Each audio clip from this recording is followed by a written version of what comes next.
c'est ça leur métier, on va dire ça. Et puis il m'a dit, écoute, je trouve que t'as le potentiel d'être mannequin. T'es jolie, t'es grande, est-ce que je peux prendre des photos de toi pour les envoyer à des agences, les montrer à des agences? Moi, je les regarde, je me dis, mais qu'est-ce qu'il me raconte? C'est au début, je me dis, mais qu'est-ce qu'il me raconte? Moi, je me suis dit, mais vas-y, lui, encore un escroc, hein. C'est quelqu'un qui s'ennuie comme ça et tout. Et puis ma mère me dit, tu sais quoi?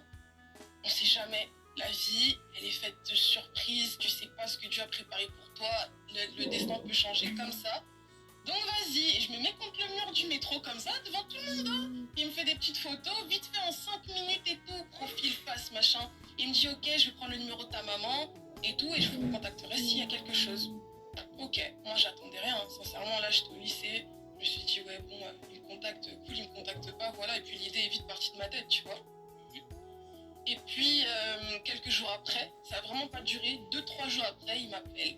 Il appelle ma mère et il me dit, bah, écoutez madame, en fait, j'ai beaucoup de retours, il y a pas mal d'agences parisiennes qui aimeraient rencontrer Diddy Stone. Est-ce que vous êtes disponible et tout ça? Et ma mère, bien évidemment, elle me dit, Titi et tout. Elle me dit, Titi, regarde et tout, non, et tout, ce que tu veux faire et tout. Moi, maintenant, je suis surexcitée. Je dis, ok, waouh, qu'est-ce qui est en train de se passer? Et il m'emmène voir des agences, il m'a emmené voir Next, je me souviens, Woman. Ouais, je crois qu'il y avait Elite aussi, si je me souviens bien. Et la première agence avec laquelle j'ai démarré, c'est Next. Au tout début, vraiment à mes débuts. Et j'arrive et là, je découvre un monde. Mais comment dire? Déjà, là à ce moment-là, j'habitais au Blanc-Ménil. Donc, je sortais pas trop. J'avais pas l'habitude d'aller sur Paris, tu vois. Moi, j'étais un peu habituée à ma banlieue. Bon, voilà, j'ai une bonne enfance et tout, mais j'étais habituée à mon quotidien, le lycée, tout ça. Et puis là, t'arrives. Paris, un peu, voilà, chic, tirer des cheveux, tout ça. Et j'ai une pression de dingue. Et puis t'arrives comme ça et directement, je n'oublierai jamais, la dame très formelle. Bonjour, c'est toi Diddy Stone? Ok, nanana, ok, marche. Je suis en mode, mais je sais pas marcher. En mode, mais je sais pas marcher, je sais pas comment on fait ça et tout ça. Et en fait, le monde du mannequinat, c'est vraiment du tac au tac. C'est-à-dire quand t'arrives, allez, on saute directement, tu vois. Et ça a démarré comme ça. Ok, on a ça, on va t'en bien sûr qu'on t'entraîne un peu, on te montre et tout. On m'a un peu montré, coaché, machin chouette et tout. Et puis ça y est, hein, parti comme ça. Mais j'ai pas commencé directement parce que à l'âge de 15 ans, tu peux pas. Je sais pas maintenant si ça a changé ou pas, mais moi je savais que tu devais commencer. Tu commences à partir de l'âge de 16 ans, l'âge légal pour travailler apparemment en France. Et donc j'ai attendu un an et là j'étais vraiment en mode comme un boxeur quoi. J'étais tous les jours en train de voir mes mensurations, regarder mes mensurations, faire du cardio comme on me disait, faire du vélo, faire nanana, marcher, apprendre à marcher avec des talons. J'étais chez moi, je faisais des alertes pour rien. J'avais un plateau, petit déj, des talons comme ça, mon pyjama pour un rien et tout. Et donc voilà, ça a commencé comme ça. D'accord. C'est aussi difficile que ça, à savoir, on te dit déjà très tôt qu'il faut faire du cardio, qu'il faut bosser le cardio. Ouais, franchement, psychologiquement, je pense que si on n'est pas prête, en tout cas pour moi qui c'est tombé un peu par surprise, tu vois.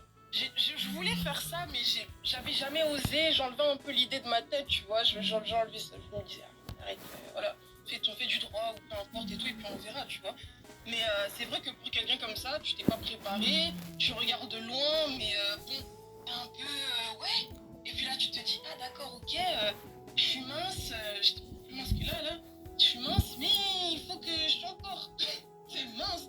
Travailler sur soi et le mauvais côté, ça développe. Moi, en l'occurrence, ça a développé des complexes. J'étais un peu, du coup, mal à l'aise. J'étais tout le temps là avec, tu sais, à prendre mes mensurations, machin chouette et tout. Bon, c'est parti du jeu, hein. Mais tu fais bien de parler des complexes parce que tu sais, moi, il y a quelques années, j'étais tombé sur un reportage d'Harry Roselmack où il filmait justement. Mais juste aujourd'hui, c'est ce que je vis, c'est ce qu'on vit pour celles qui sont dans le même milieu que moi. Et en plus, là, c'est. Comment dire? Je veux dire, c'est un. Je dirais pas aggravé, mais tu sais, maintenant, il y a les réseaux sociaux. Absolument. Tout le monde. Même involontairement, hein, même sans le vouloir, on se compare, on regarde ce que X a fait, ce que Y a fait. Tu te dis, ah, peut-être que je devrais changer ça, peut-être que je devrais améliorer ça, peut-être que ceci, peut-être que ça, j'ai mal fait. Et on ne fait pas de cadeaux aussi. Hein. Le monde de la mode, c'est très beau quand tu le vois de loin, c'est fantaisiste, etc. Mais c'est un monde, c'est dur. c'est vraiment dur si t'as pas... Moi, j'ai toujours dit, quand, par exemple, des filles m'écrivent pour me demander des conseils ou me demander comment tu as commencé, ou peu importe, je viens d'être signée, etc. Est-ce que tu peux me dire quelque chose et tout? Je dis toujours, accroche-toi, accroche-toi. Il y a des belles choses, on va pas être ingrat et tout. Tu vas voyager, tu travailles avec des marques prestigieuses, des gifts, machin, et tout ça, mais mentalement, il faut que tu sois prête, entoure-toi de bonnes personnes, c'est extrêmement important. Et moi, sincèrement, je pense que sans ma mère, parce que c'est vraiment mon pilier, celle qui a été vraiment avec moi, tu sais, pendant que mon papa était pas là, etc., même s'il a été là, tu vois, mais sans ma maman et tout, ça aurait été compliqué. Ma mère, c'est une lionne, elle a toujours été derrière à me suivre, elle s'imposait. Jusqu'à aujourd'hui, elle m'accompagne pour te dire à quel point je suis habituée.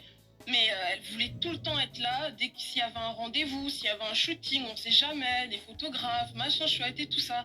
Elle me conseillait, elle me disait non, si on t'a prise, c'est que tu as ta valeur ajoutée, c'est que tu es faite pour ce milieu-là, alors ne te sous-estime pas. Bon, même si on te dit que tu es comme ça, on s'en fiche, Dieu sait ce qu'il va faire et confiance. Let's go, on avance, tu vois. Et oui, c'est vrai que c'est un monde où si tu n'es pas armé psychologiquement, tu peux vite tomber en dépression. Il y en a qui tombent dans les drogues, etc. Enfin, c'est pas tout rose, hein. C'est pas tout rose. Merci déjà pour cette sensibilisation. Honnêtement, ça nous fait du bien.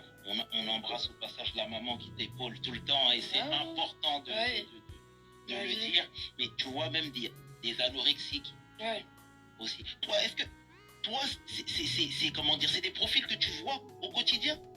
Alors moi, je t'explique. Moi, en fait, je fais du mannequinat, mais étant donné que en fait, je suis une figure publique, mon nom, tu vois, a pris de l'ampleur, etc.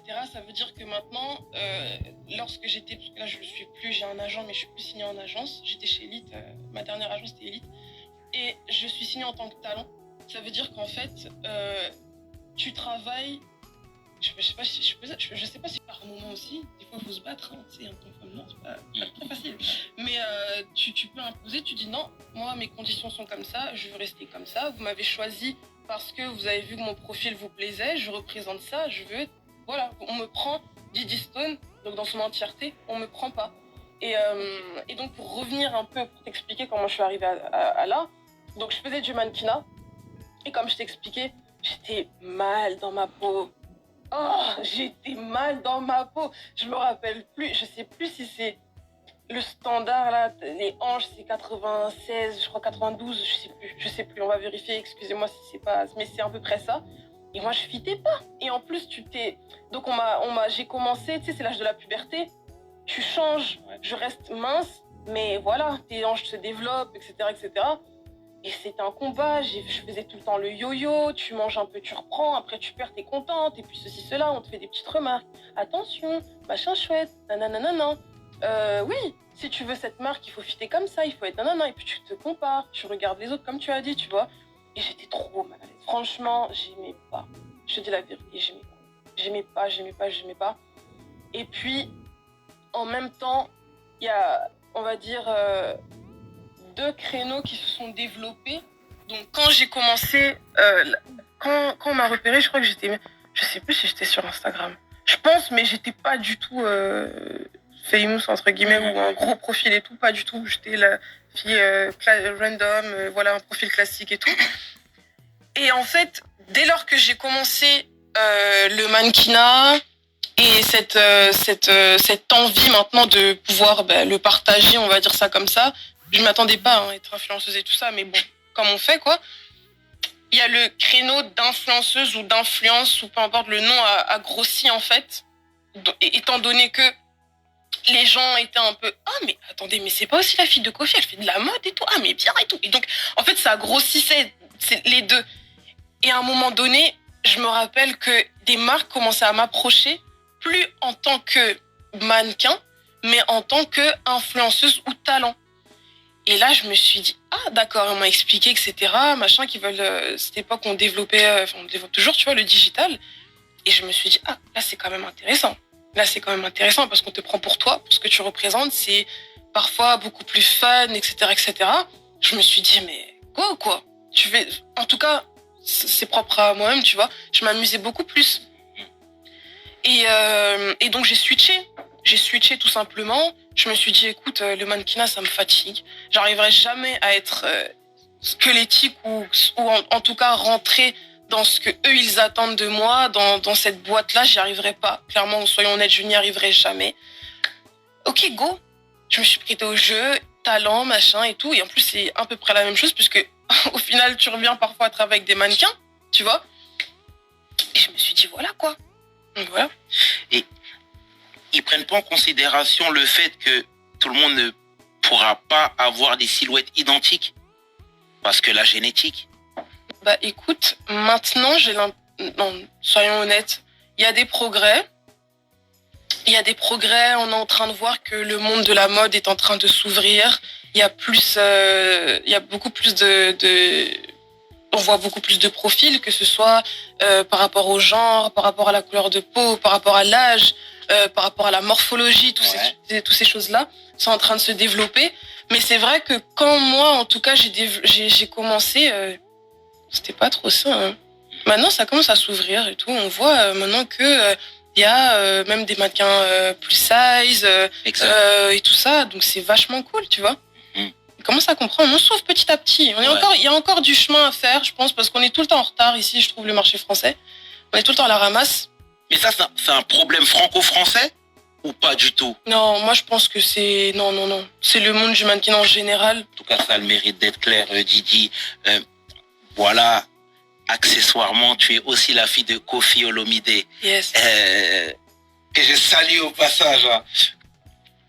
Est-ce que c'est pas dur d'être constamment reléguée au rang de fille de? Ah, si. Ça me fait rire. Si. Et je pense que ça a été l'une de mes motivations premières parce que j'ai toujours voulu m'émanciper. Moi, je suis quelqu'un, je déteste dépendre des gens. Ouais. Déteste. Même de mon propre papa. Je l'aime, il n'y a pas de problème. Il a pris soin de moi. Mais à un moment donné, je me dis non, je veux faire mon chemin. Et même en le regardant, tu sais, en l'observant, en voyant son parcours, tu te dis non, moi, peut-être pas pareil, tu vois, pas le monde de la musique, etc. et tout ça. Mais je me dis non, je vais faire pareil. Moi aussi, je veux avoir ma propre carrière, mon propre chemin, tu vois, tracer et écrire ma propre histoire, tu vois. Et quand j'étais plus jeune, j'en avais marre d'être constamment appelée la fille de Koffi. La fille de Koffi. Peu importe ce que je faisais, c'était la fille de Koffi a fait ça, la fille de Koffi a dit ça, la fille de Koffi est allée là. Je me disais non, c'est pas possible. C'était pas possible. Et à chaque fois, je disais à ma mère, je disais, regarde, tu vois ça va se transformer, ce sera plus la fille de Koffi, ce sera Didi Stone, point barre. Tu vois. Je me suis toujours dit, je vais tracer mon propre chemin, écrire ma propre histoire. Je refuse d'être derrière, tu vois, quelqu'un rattaché comme ça. Et je me suis battue. Et puis, il y avait aussi ce truc-là où, en quelque sorte, en fait, je voulais prouver. Hein. Franchement, qu'on se dise la vérité, moi, je voulais vraiment prouver à mes parents parce qu'au début, mon père, par exemple, il était totalement contre. Tu vois. Ça peut surprendre, hein. Ouais. Ça te surprend? Ouais, ça me surprend totalement. Si, mon père, il était totalement contre parce qu'il y avait la peur, tu vois, il y avait la peur. Et puis, je pense aussi, qu'on se dise la vérité, il y avait un certain mépris par rapport au monde de la mode. Tu vois, pour lui, quand je lui disais que je voulais faire de la mode, il se disait, mais qu'est-ce que c'est la mode? Tu vois, qu'est-ce que c'est la mode? Donc, en fait, tu vas juste faire des photos et puis c'est tout.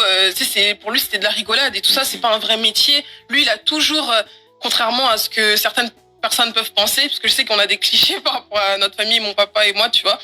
Il a toujours voulu que ses enfants fassent des études classiques, traditionnelles, avocat, droit, machin, tout ça là, médecine, etc. Lui, il n'était pas dans les blagues. Lui, c'est vraiment les études. Les études, même la musique, hein. Il veut rien entendre. Ah non, lui, ah ouais. Oui, lui, c'était vraiment les études du sérieux. Mais c'est dingue, parce qu'on dirait pas et qu'on croit pas. Mais oui, je sais. Lui, c'était vraiment du sérieux dans cette maison, en fait. Et moi, j'arrive, donc j'ai fait cursus classique, il n'y a pas de problème. Et puis d'un coup, changement de direction. Je dis non, je vais faire de la mode.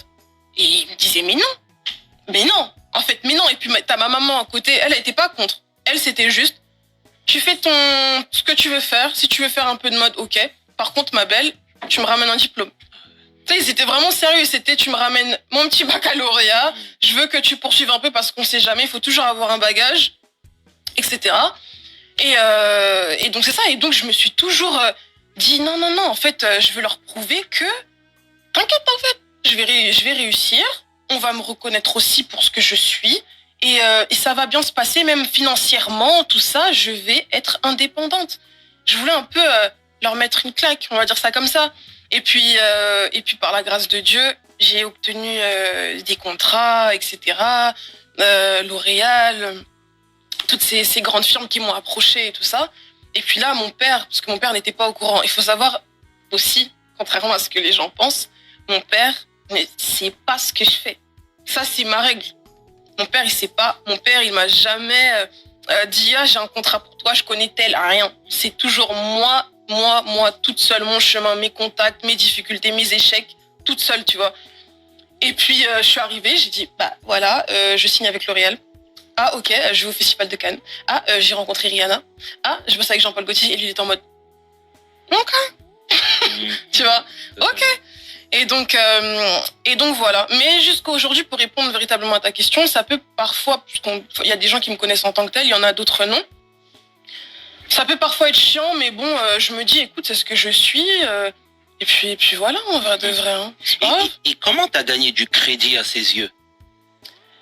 Je pense aussi qu'on se le dise, quand tu fais rentrer de l'argent, voilà. Hein. Ah, ok. Quand tu fais, enfin, il y a tout. Il y a tout qui rentre en jeu. Quand tu fais rentrer de l'argent, quand tu commences à subvenir à tes propres besoins, quand tu vois que même la reconnaissance auprès des gens, les gens venaient le voir en disant « Ah, ta fille et tout, bien, et tout, on voit sur les réseaux, machin, et tout, dadadada. » Là, il se dit « Ok. » Et puis, je pense aussi qu'il a vu mon sérieux. Il a vu vraiment que je me battais pour ce que je voulais. Il me le disait. Après, bon, ça a changé. Il a commencé aussi à m'encourager, tu vois. C'était au début qu'il était contre. Et quand il a vu qu'en fait, non, il y a quelque chose, il m'a poussé et tout ça.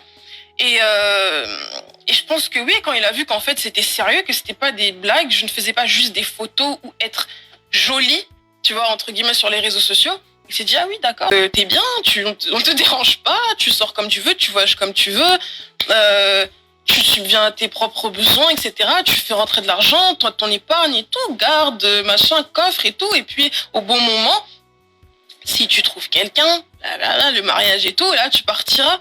Mais bon, à un moment donné, je me suis dit, bon, je suis un peu fatiguée quand même qu'on commence à me, je vais pas dire reconnaître, tu sais, dans mon quartier et tout, mais vas-y. Blanc-Ménil encore à cette époque-là? Oui, Blanc-Ménil. Ok. Blanc-Ménil, j'ai duré, hein, Blanc-Ménil. Hein. C'était au Tilleul? Non. Blanc-Ménil Sud. Ok. Ouais. Ok. Merci pour ces précisions, Didi. Et tu sais, malheureusement, on a des images un peu préconçues. Parce que quand on est la fille d'eux, on se dit que le destin et que la voix sera forcément royale. Tu vois, je te dis ça, moi je pense à David Hallyday, je pense à Laura Smet, et je pense à plein de profils comme ça, tu vois, même Nicolas Bedos, tu vois. Donc, toi, avec tout ce que tu es en train de dire là, et c'est fort, c'est que toi, tu voulais tracer ton chemin sans faire appel au papa. Primordial. Jusqu'aujourd'hui, hein. Jusqu'aujourd'hui, on va jusqu'au bout. Tu vois. Mais aujourd'hui, c'est quoi la nature de votre relation? Parce que je sais qu'il y a eu du grabuge. Nous, on n'est pas là pour ça, oui. Je pense que tu connais bien la marque de fabrique. Mais c'est comment? Est-ce qu'il est toujours présent dans ta vie, Kofi? Parce que, tu sais, moi, je l'ai lancé sur ce sujet. Il avait que de l'amour pour toi. En off, il avait que de l'amour pour toi aussi. C'est ce qu'il m'a dit, tu vois. Même en off. Et on savait que c'était un sujet qu'il peinait. Aujourd'hui, c'est comment? Le sérieux. Hein. Non. Bah écoute, j'ai envie de te dire, sans rentrer dans les détails ou quoi, sans tirer sur personne, dans chaque famille, je pense, il y a des différends, il y a des disputes, il y a des mésententes, ça arrive partout. Je pense que je suis pas la seule, je suis pas la première, je suis pas la dernière. Et la seule chose qui diffère, en fait, c'est le fait que ce soit deux personnalités publiques et aussi le fait qu'on nous ait toujours vus très proches. Moi, j'ai toujours été une fille à papa. On a toujours été complices. Et tout ça. Maintenant, moi aussi, hein, ça fait mal. C'est désolant et tout ça. on est comme on est, mais l'amour est toujours là, l'amour est toujours là. Je continue, bien évidemment, c'est mon papa, on n'a qu'un seul papa. Je continue de le porter dans mon cœur. Je lui souhaite que le meilleur, je lui souhaite vraiment une paix et tout ce que son cœur désire, tu vois. Mais bon, moi je pense, écoute, en fait, enfin, comment je peux dire ça? J'ai confiance au Seigneur. J'ai confiance en Dieu.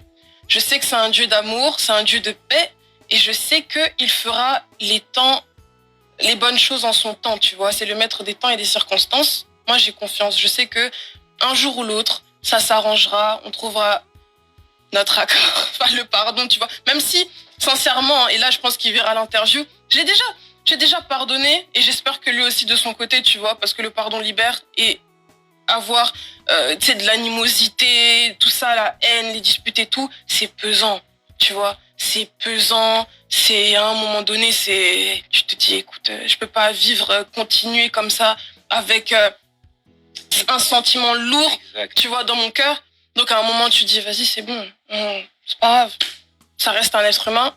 On est tous des êtres humains, on n'est pas parfaits. Moi aussi, j'ai mes erreurs, j'ai mes torts. Et puis voilà, ça reste mon père. Il n'y a pas de problème. Même si c'est vrai que là, on est en froid, tu vois. Les gens le savent, les gens le savent. On est en froid. Mais voilà. Ça va, c'est pas grave. Enfin, ça va s'arranger. En tout cas, j'espère qu'il appréciera ce message d'amour. Mais il a que de l'amour pour toi et ça, je sais que tu le sais, même mieux que moi. On salue au passage chaleureusement le grand Mopao. Je vais rester sur la thématique de la mode. Hein. Ça va être le fil rouge, forcément. Yes. Toi, tu défiles pour les grandes marques. Je défilais. Tu défilais. Enfin, ça m'arrive de temps en temps. Ouais, mais bon, t'es encore présente, hein, t'es encore actuelle. Hein. Oui, mais dans le sens que c'est plus ce qui me plaît. Ça m'a jamais vraiment plu le fait de défiler, étant donné que tu dois répondre à